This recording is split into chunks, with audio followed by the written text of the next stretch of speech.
So, good morning, good afternoon, good evening, depending upon where you are joining from. Thank you so much for taking your valid time for attending Spot Conference today. Thank you so much, PJ, for giving me this wonderful opportunity to present for Spot Conference. This is my first time presenting here, so I'm really excited. And what are we going to discuss in this session today? We are going to talk all about statistics and memory graph feedback, especially in SQL Server. So there is a lot of content to grab. We are going dive deep into statistics. By the end of this session, you will be able to know all about SQL Server statistics, how to manage them, how to view them, how to how to exactly view the histogram of the statistics, all those kind of information. So there is a lot of content to grab. Hopefully you like it. Let's get started. A little bit about me. I'm a database administrator with 7 years of experience in managing SQL Server and databases. I'm a Microsoft certified trainer and Microsoft certified solution expert. I did my master's in computer technology at Eastern Illinois University, and I do blog for dbanuggets.com. Actually, it's a very active site. I do blog twice a week. So, yeah, if you wanted to know more about database administration and deep dive content, please subscribe to my um, dbnuggets.com. You know, I always get that subscribe to my channel. I don't even have a channel. So yeah, if you wanted to interact with me later, if you have any questions, you can definitely contact me on Twitter. I am very active on Twitter as well. So my ID is at dbnuggets, and you can always contact me via email address down below right there. So, what are we going to discuss in this session today? We are going to talk about statistics, the overview of statistics, how to view statistics, and what is this thing called memory graph feedback that has been released in SQL Server 2019. What is it about, right? We'll go through it, and we'll also see what exactly happens when these statistics go bad, right? When they are wrong. And finally, we will see how to update these statistics. So, statistics, what is it all about, right? Statistics are the blob structures which are saved inside the system tables to describe the distribution of the data inside a column or set of columns or an indexed view. So, basically, the query optimizer will use and trust these statistics to determine how many rows might come out of a table or a column that you are using in your queries, right? Which is also known as cardinality estimates. So if these estimates are accurate, then that will help the query optimizer to generate that good enough plan to be saved inside the plan cache so that the next time you run the same query again, SQL Server use that good enough plan and it will send to the execution phase and you'll get that very quick results, right? So why should we even care about these statistics, right? You can run your queries, you can just put in some maintenance task which can take care of those statistics. But why it is so important to know about the internals? If at all the statistics are really bad, then in reverse, right? If the statistics are accurate, then that will help the query optimizer to create that good enough plan to be stored inside the plan cache. And then our queries run faster and we'll get the quicker results. But what will happen if reverse happens? If the estimates are way off when compared with the actual number of rows that are coming out of a table, then that will affect the query optimizer to create that good enough plan. Now that inefficient plan will be saved inside the plan cache, which will slow the query response time, right? And it will also cause the excessive resource utilization, like high CPU, memory, IO. All these will be even they might use excessively or they might be used very less than they need, right? And because of these inefficient plans to be saved, if the estimates are way too off, then it may also, it may also choose the inefficient joins inside your execution plans. And because of those inaccurate joins, the downstream operations in your execution plan might be also affected. And finally, you will have that inefficient plan, right, for your queries. If your statistics are not accurate, like let's say you are running a query which you are expecting to get like 1 million rows, but your estimates are way too off. They are telling only 1,000 rows are coming out of the table. That means your estimates are way too off, right? So when this query goes to the execution phase, even before going into the execution phase, there is something known as memory grants that have to be allocated for that query, for the hashes and sorts that you use in your query. If your estimates are very too low when compared with actual, then the memory grant that will be allocated to the query are based upon those estimates, right?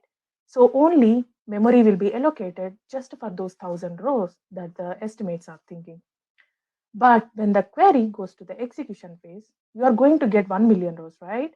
So how come SQL Server will know how to sort its data? It cannot, it cannot on the fly allocate the memory.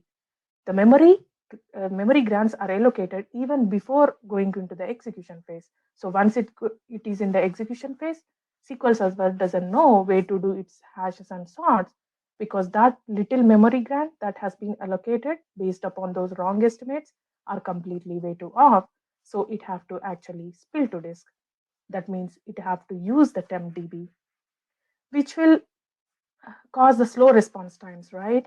But if, in fact, if this is in reverse, if the estimates are way too high when compared with actuals, like when you run a query, you are getting just 10,000 rows, but your estimates are saying, 2 million rows are coming out of this table.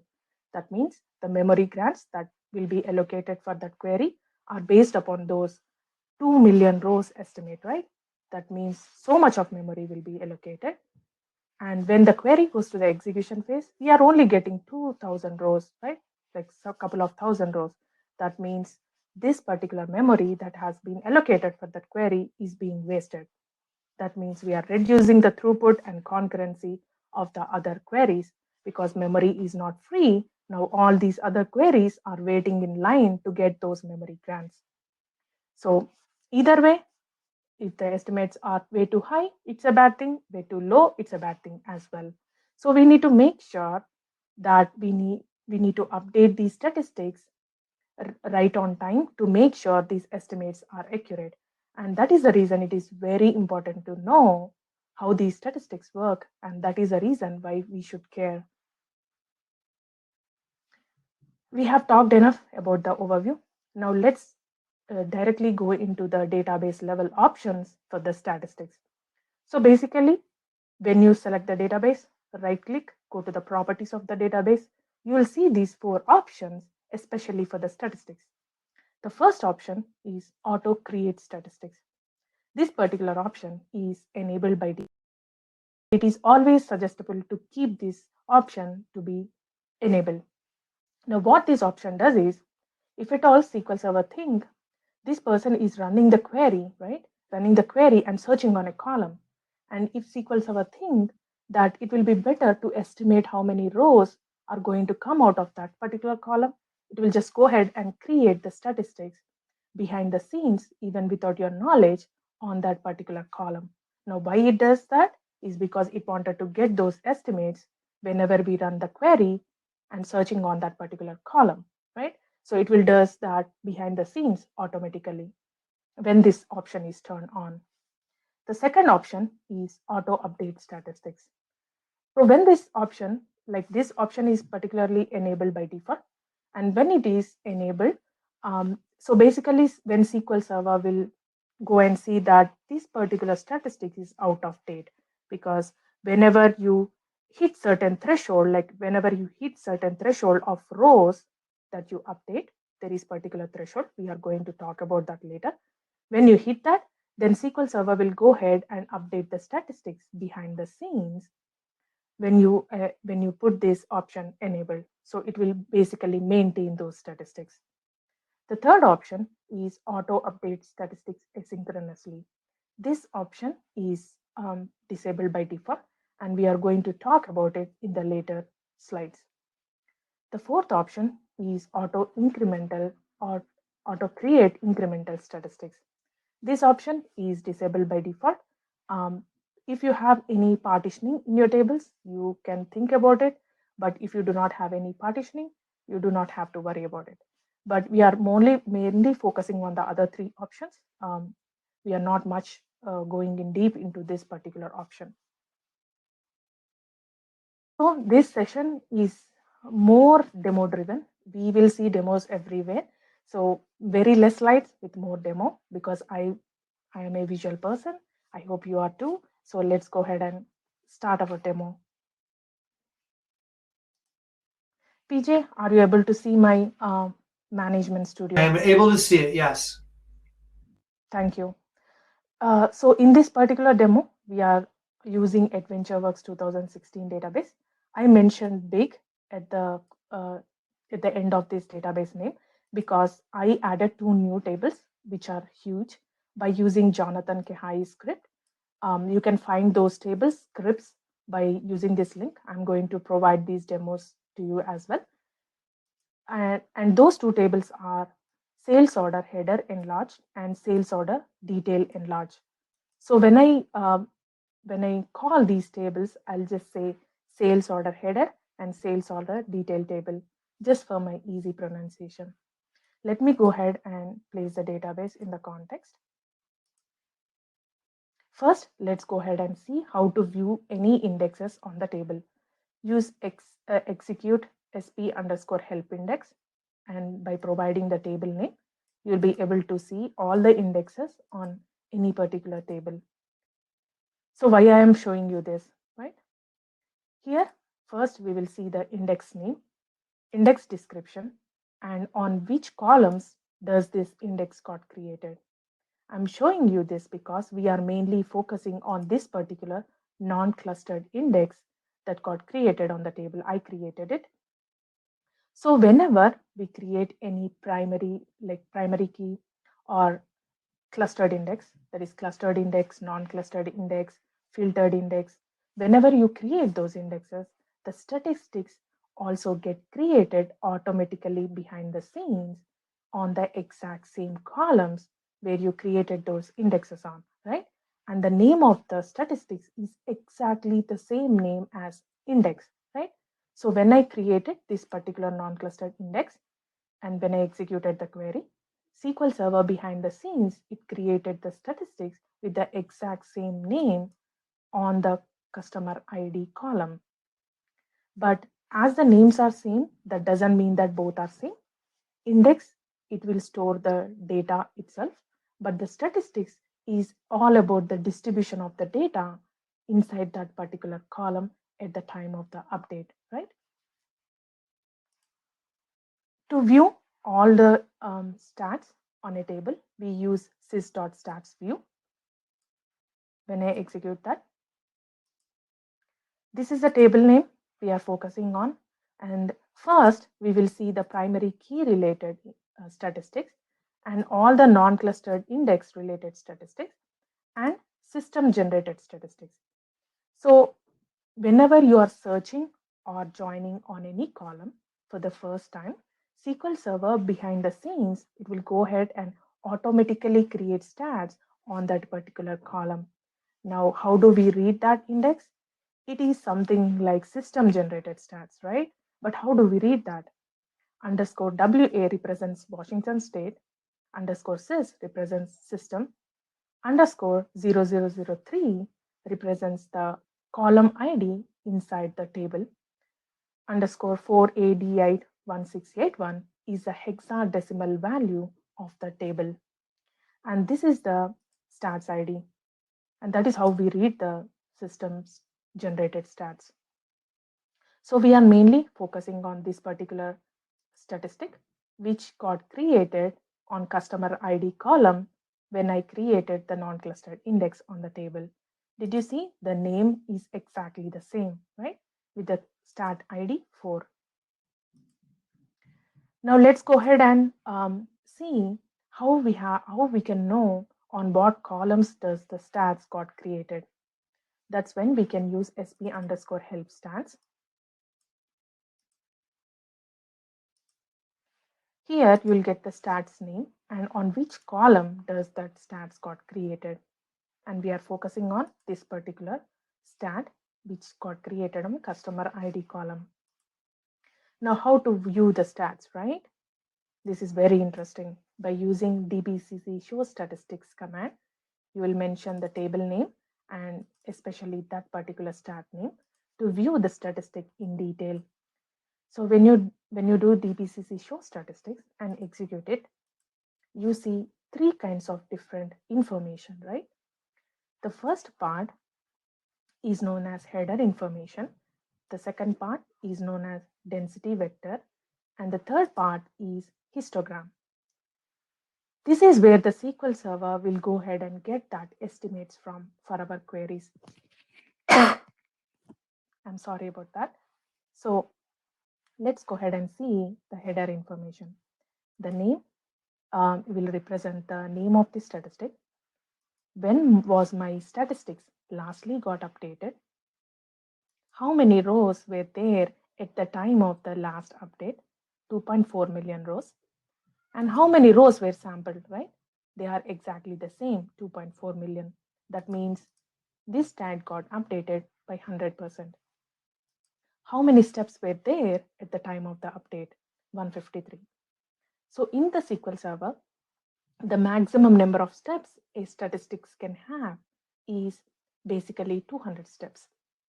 But there will be an additional one step which will make 201 steps, and that additional one step is if your column is having any nullable values. If it have any nulls, then we can have up to 201 steps. But depending upon my data, I just have 153 steps in my histogram. And then we will see if at all our statistics is filtered, unfiltered rows. The unfiltered rows are same as the total number of rows. That means it is not filtered, right? That's how we'll read the header information. When you see the density vector, this is where our density value is for this particular column. It's 5.2. So how unique is our column values are, right? That's where this density vector comes in. The lower the number is, the unique the column is. So 5.2 is not too much unique, right? So how do we calculate that? This particular value. It's 1 divided by total number of distinct values we have in that particular column. That's how we read the density vector value. That's how we calculate it. When you come to the histogram part, the first column represents the values inside the column itself, the customer ID values in this particular example. Now, not each and every value can be represented in the histogram, because if each and every value is represented here, we'll have the same number of rows like the exact table, right? But we have maximum of like 200 steps. So we can't fit in each and every customer ID value. That's the reason we have range rows. So what is this range rows? All the values of customer ID between 11,000 and 11,090, all the values, how many range rows we have? 3,619 rows. And there is this equal rows. So if you are searching on a table with a customer ID value of, for example, 11,000. So how many values we have with the exact customer ID value of 11,000? There are 231 rows with the exact value of this. For 11,019, we have 1309 rows with the exact same value of this customer ID value. But what if we are searching on the customer ID value of 11,005? The 11,005 is not represented here.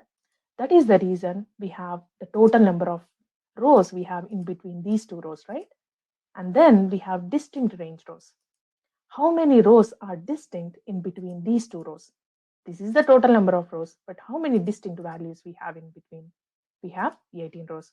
So when we search on the customer ID value of 11,005, which is in between these, it's not represented in the range high key. So it will go ahead and get that information by dividing the total number of rows between these two 3619 divided by 18, which will give you 201 rows. That's how SQL Server will get information from the histogram. Now let's start with the examples, right? Now, before going into the example, there are these two sysdmdb stats properties and sysdmdb stats histogram, especially to get the header information for this and the histogram information for the stats histogram. We will see the same kind of information that we have seen for DBCC show statistics. See the same kind of information, right? This is the histogram, this is the header information. Now let's go ahead and see a very simple example where we are searching on customer ID of 11,091. Now if you see the previously executed 11,091 is having the equal number of rows 2,156. Let's go ahead and see if SQL Server will go ahead and check that. When you execute that and check the execution plan, did you see that the below number here 2,156 in the bracket you see 100%, right? That's the estimate. On the top of it you have 2,156, right? That is the actual number of rows coming out of the table. So 2,156 of 2,156 is 100%, right? Now why we saw the 100% match is because we have this particular number exactly mentioned in the histogram, right? Now, what if we are going to search a different number which is not in the histogram, is not mentioned in the histogram? 11,225. If you see DBCC show statistics, 11,225 is in between these two rows, right? It's not mentioned in the range high key. It's not showing here. So like I explained before, it will go ahead and divide because the total number of rows in between these two are 13,706. So it will divide this value with the distinct range rows value to get this 263.5. Now let's go ahead and see if we'll get that 263.5 in our execution plan. If you see here 263.5, right? 264. So the estimate is coming from the average range rows, right? But the actual number of rows are 154. What if we use a variable, right? We declare a variable, set the variable, and then use that variable in the where clause instead of directly mentioning the number. If you execute that, this time we see a different value here. We see the estimate of only 127. Now, where is that 127 coming from? Let's see. So, whenever you are using any variables, SQL Server doesn't know where to get that estimate from. So, it will always go ahead and multiply the density vector with the total number of rows we have inside the statistics. What do I mean by that? Let me show you. Once again, we went to the statistics information. It will go ahead and multiply this particular density vector value with the total number of rows to give that 127. If we multiply those both and see, you got the same exact number, right? 126.7. That's when the SQL Server will go ahead and get that information from whenever you use any variables.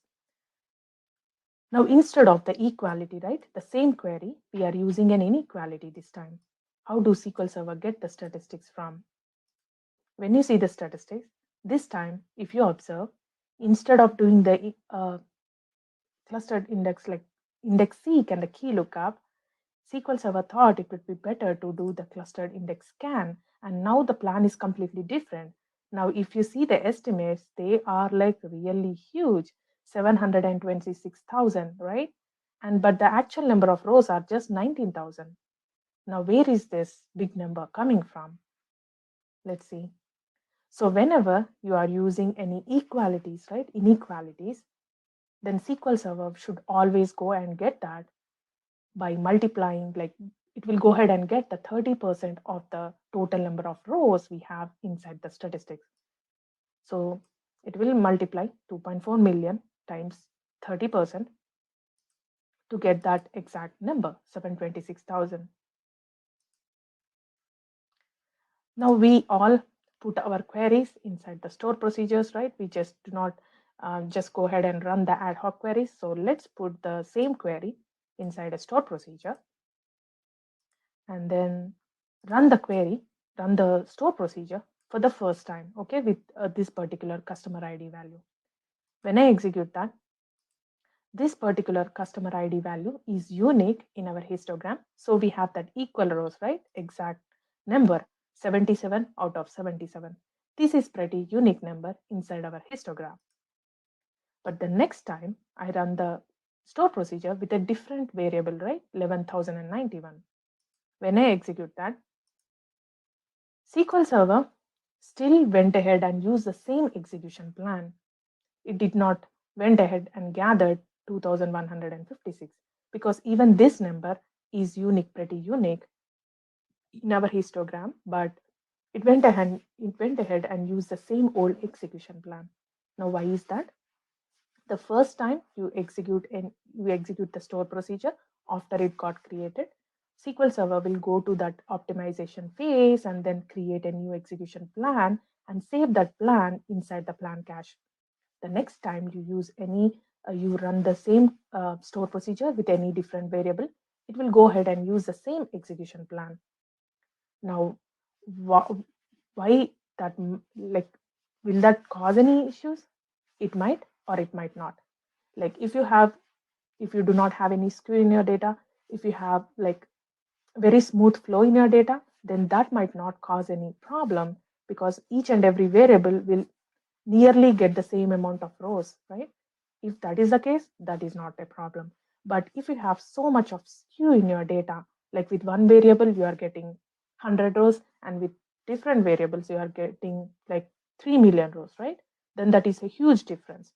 In that case, if your plan is saved um, for the variable which get 100 rows, then that will cause an issue, right? Because now the statistics are going to estimate only 100 rows based upon those execution plan, and then the estimates, and now more memory grants are needed to sort that 2 million rows for the other variable. That will cause an issue. So you have to make sure, if there is a lot of skew in your data, you have to make sure what kind of execution plan is getting saved inside your plan cache. Now, instead of using the customer ID, let's go ahead and use a different variable and then use the customer ID and then use the person ID and then the customer ID inside the table. We are basically using a different variable than the customer ID, right? Let's go ahead and execute that store procedure and then execute the store procedure for the first time. So here we got 127 rows. Now 127 rows is, we have seen this number somewhere else, right? 127 is multiplying the density vector with the total number of rows. So why is that? Is because we are not using the customer ID in our store procedure. Instead, we use different person ID, different column value, right? The different variable. So at the pre-optimization stage, SQL Server doesn't know where that value is coming from, and it don't know. Whenever it doesn't know, it will go ahead and multiply that density vector and use the density vector to get that estimate from. Now, instead of only getting the data from the sales order header table, let's also join with the sales order detail table and search on the order date, in a range, right? First, we will do the 30 date, 1 month date range, and next we will get the 12-month date range. Let's go ahead and run both at the same time. I'll tell you why I'm doing that. So when you execute that, I just want to show you like how does the execution plan looks for the 1 month and for the 12-month date range, right? So for the 1 month date range, we have the clustered index scan here on sales order header table and index seek on sales order detail table. So the number that is coming out of the sales order header table, how many rows we are getting from this table also depend what kind of action it have to take on the downstream operations, like on the other tables. Since we are only getting five, like the estimate is only 4665 rows here, SQL Server thought it would be better to do index seek on the sales order detail table. Now when you see here a little bit different. For the 12-month date range, SQL Server did the clustered index scan, and now if you see the estimate 105K, right, which is huge number, so it thought it would be better to do clustered index scan on sales order detail table because that is a huge number. And you are also going to see the sort here, sort on hash match. These kind of operations are okay for the wide range of data, right? But here you see the nested loops because it's a small amount of data that we are getting, just 1 month, right? Now, what if, because the estimates are accurate here, right? If you see here, they are pretty close. 5,000 here and 105K, the estimates are really equal to actuals. But what if I go and trick the optimizer by saying we do not have 2.4 million rows, we just have 1 million rows in the table? Now, why I'm doing that is because I wanted to show you how that will affect, because based upon those values, the estimates will gather, right? Now, how does that affect the execution plans? Let me go ahead and show you that. Let me go ahead and trick the optimizer by updating the statistics with the row count of 1 million. Now I'm saying we just have 1 million. I updated that. And let me go ahead and run the same exact queries that we have executed before, 1 month and 12-month date range. When you check the execution plan, this time, did you observe the statistic information, the estimates? They are estimating only 1900 rows, but the actuals are 5066. Previously, we had 4665 row estimate, right? But as we tricked the optimizer by saying there are only 1 million rows, we got the wrong estimates here, right? And when you see here, instead of 105K rows, we have just 43,000. And the actuals are 105K rows, which is more than double, right? And because the estimates are wrong, when you observe here, the sort, right? The sort has an exclamation mark. Now, when you hover your mouse over there and see the warnings, the warning says that, we have spilled 1,520 pages on from the to the DB to do the hashes and sorts, right? Because this sort has actually spilled to disk, spilled to tempdb. Now, why is that? Is because we tricked the optimizer by saying we just have 1 million rows and estimates are based upon those 1 million rows. The memory grants were released based upon those 1 million rows, and that particular memory grant has been allocated even before the execution, right? But during the execution phase, SQL Server doesn't know way to do the sorts and hashes for the query. So it had to actually spill the rows to disk to do those hashes and sorts, because that is the temporary area where it can do those kind of operations. That is the reason, like if your estimates are off, right, it doesn't only affect the execution plan, but it also affect the memory grants that will be released to that particular query, and it will affect each and every operator downstream in your execution plan and causing the non-optimal plan to be saved inside your plan cache. And that will be affecting the eventual executions of the queries, right? Now I can fix that immediately, but I wanted to do that in the second demo. So let me close that. Let me open my second demo, the update statistics. So, before where I am. So let me go ahead and put the database in the context. And now let me go ahead and update the statistics. Before we tricked into 1 million rows, right? Now let's go ahead and update that to back to 2.4 million rows. Let me go ahead and update that. Now, if you check the DBCC show statistics, it should show back as 2.4 million rows. Now, let me show you how to update the statistics, right? So there is something known as default sample. Whenever you update the statistics without giving any information, right? You will just provide the table information and the statistic information, statistic name to update the statistics without providing any percentage, then SQL Server will decide that for us, right? How much sample it have to go ahead and update. It won't do by 100% sample because we are not mentioning it. So SQL Server will decide that for us. It will decide pretty good. If your tables are huge, right? Um, like millions and million rows are there in your tables, then the default sample that the SQL Server will choose will be less than 5%. But if your table is not that big, then it can go ahead and update the stats by 100% for the entire table. Let me go ahead and update that to show you how it have actually updated. Let me go ahead and show you DBCC show statistics to show you how it updated the statistics with default sample. Now, did you see that? Previously, we had 100% sampling, right? 2.4 million rows.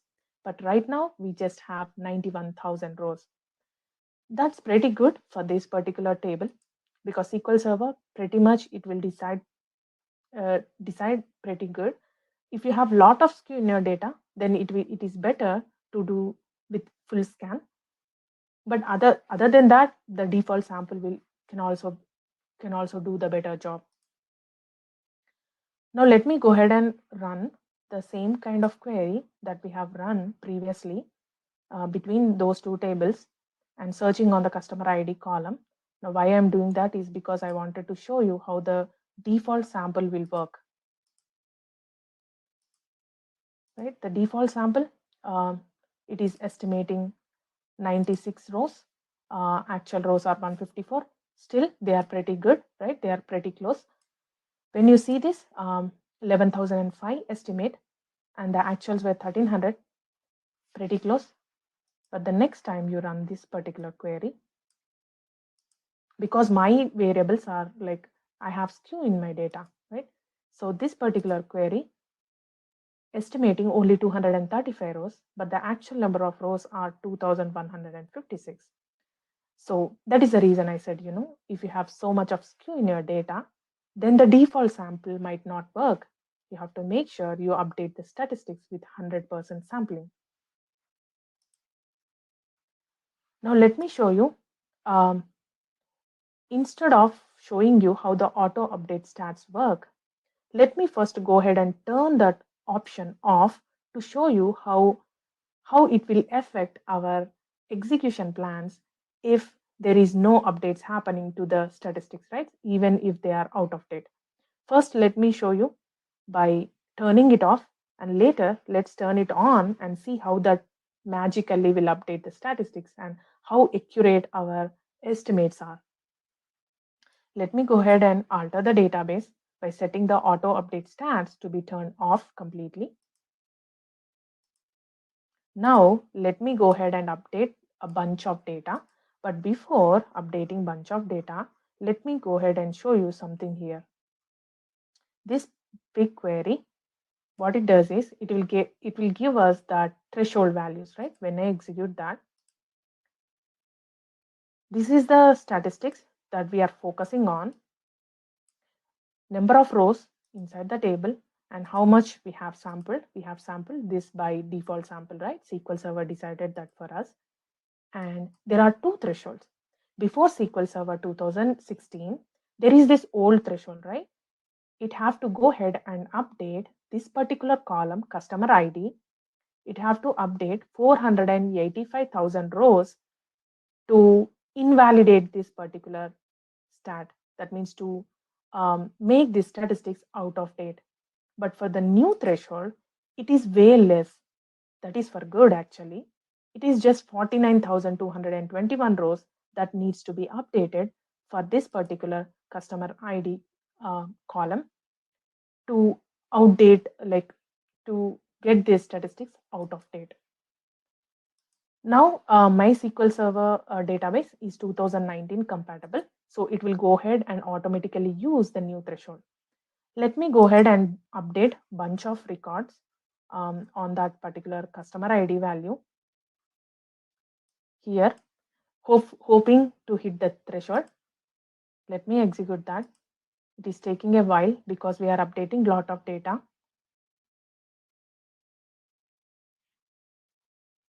Come on. Okay, so we have updated 890K. Actually, a lot. We just need 49,000. That's fine. So let me go ahead and show you one more time the threshold information, right? Because I wanted to show you how many rows were updated. This is the non-class. This is the statistics that we are focusing on. So how many rows we have to just update to get this stats out of date? 49,000, but we have exceeded a lot. So that should invalidate this particular statistics, right? So right now our statistics is out of date.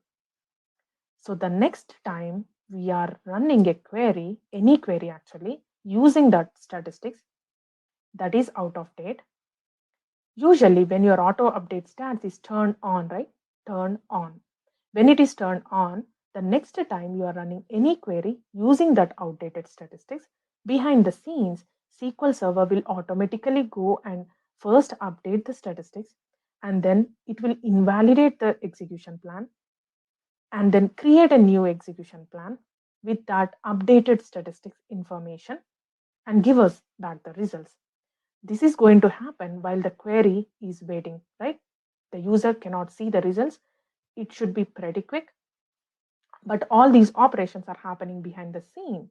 But right now, as our auto update stats is turned off, nothing will happen. Let me go ahead and enable that just in case and execute the query that is actually using that outdated statistics. But actually nothing will happen. It is taking a lot of time because that memory grant that has been released is actually less, because now our stats are not up to date, they are out of date. So nothing is happening. No statistics are going to update. We will get the same old statistics information, but the actual number of rows is completely different because we updated the data a lot, right? So when you see the execution plan here, did you see here? The estimates are just 1800, but the actual number of rows are 890K. Now where am I, right? Where is this? Like, this is like very bad estimate, right? So now the same old query execution plan is here with the outdated statistics information. When the query went to the execution phase, the actual number of rows are like huge. So that is when it is out of date. Now let me go ahead and turn on, right? Turn on the auto update stats. Now when I turn this on, it doesn't go and automatically update that outdated stats.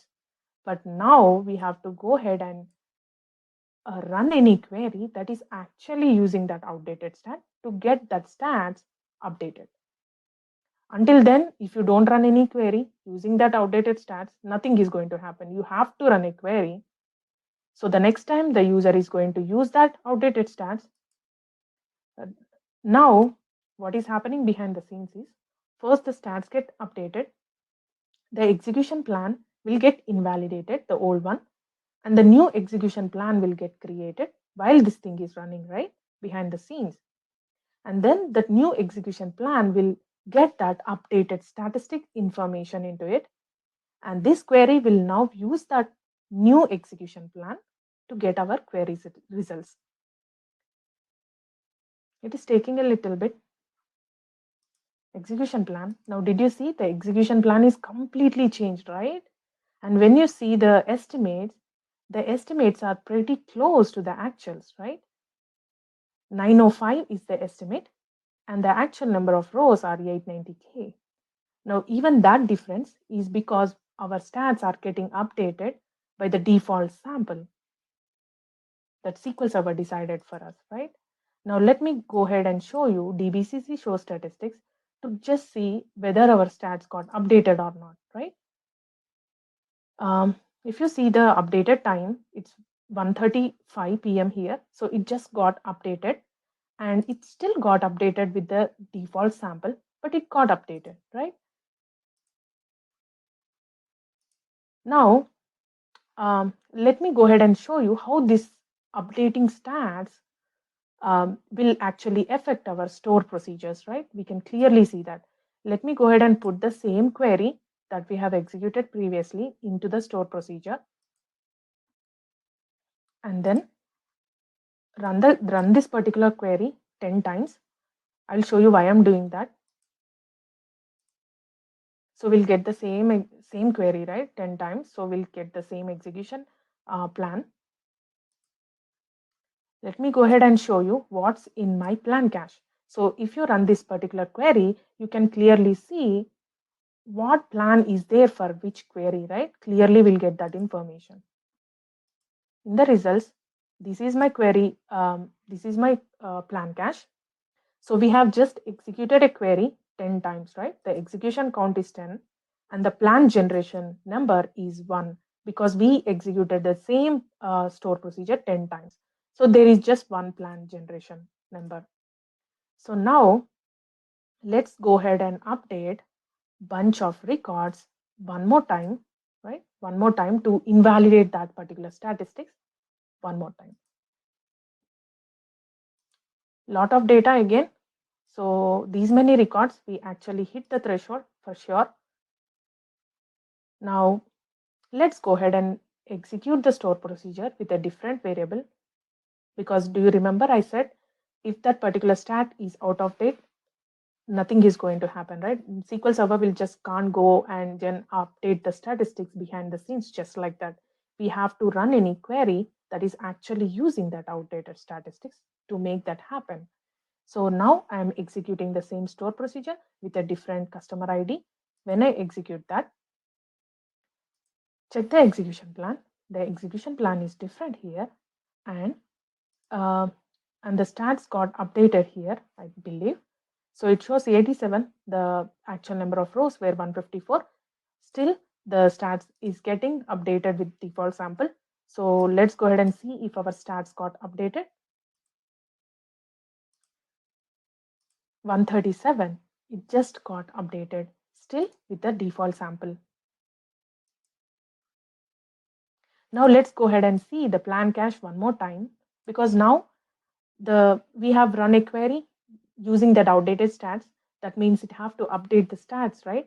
We have seen in DBCC show statistics that the stats got updated, but how do we know that new plan got generated? I know we can see in the shapes, but not every time it is completely different shape, right? It might be a little bit different. So let's go ahead and see that in the plan cache. What the heck has happened? It should generate a new execution plan for sure. What happened? Something happened. So I executed the query. So let me go ahead and see the execution plan. See the execution count and the plan got generated. The new plan got generated. So that's how we update the statistics. That's how updating the statistics is so important. Now let me go ahead and share back my slides again. So in this session, what we have discussed, we have gone through the overview of statistics, how to view the statistics, and what happens when they are wrong, and how to update these statistics. These are some of the references I follow to prepare this presentation. Like if you wanted to know like more about statistics, you can follow these resources.